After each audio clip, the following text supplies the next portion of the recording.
Hello મિત્રો, નમસ્કાર. આજે આપણે એકદમ નવી સ્ટાઇલમાં પાણીપુરી બનાવીશું. સૌપ્રથમ પાણીપુરીનું પાણી બનાવવા માટે એક મિક્સર જારમાં મરચાં, કોથમીર, ફુદીનો એડ કરીશું. આ રીતથી પાણીપુરી બનાવવી એકદમ ઇઝી અને ક્વિક બની જાય છે. ત્યારબાદ તેમાં લીંબુના ફૂલ એડ કરીશું. લીંબુના ફૂલ ના હોય તો તમે લેમન જ્યુસનો યુઝ કરી શકો છો. ત્યારબાદ ટેસ્ટ પ્રમાણે મીઠું નાખીશું.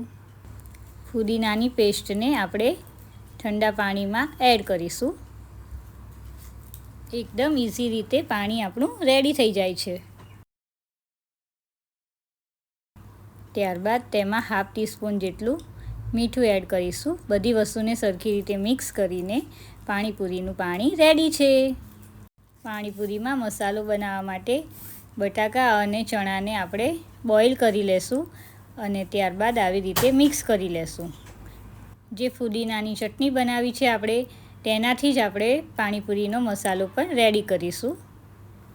ટેસ્ટ પ્રમાણે આપણે ચટણીનું પ્રમાણ એડ કરીશું